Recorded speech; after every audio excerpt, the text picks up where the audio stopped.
যে সামনে 1 মাস চাকরি করবে, আমি যে অর্ধজাহানের বাদশা অর্থাৎ অর্ধজাহানের বাদশা কাকে বলা হয়? কারণ আমার রাদিয়াল্লাহু তাআলা আনহু এই যে পৃথিবীটা আছে, ঈদের সময় দেখেন মাঠের সময় মাঠ আমরা মাঠ করতে আইছি। নিজে প্রশাসন করতেন, এটাকে বলে অর্ধজাহানের বাদশা। তো হযরত আবু বকর মুজাররদ মাঠ করতে আইছি আমরা আমাদের মধ্যে দেখেন লোকজন আসতেছে।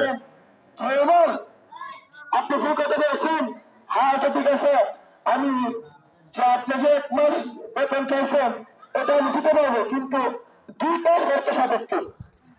আপনি যদি এই 2টা শর্ত আপনি আমাকে পুরোপুরি গ্যারান্টি দিতে পারেন, তাহলে আমি আপনাকে 1 মাসের বেতন দিয়ে দেবো। তো বলতেছে যে কি 2টা শর্ত? তিনি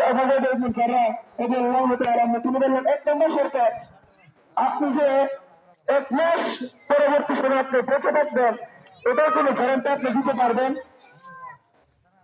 আপনি যে 1 মাস রাষ্ট্রীয় যে খলিফাগিরি করবেন, এই খলিফাগিরি প্রতিনিধিত্বের দায়িত্ব আপনি নিবেন এবং আপনি চালাইবেন,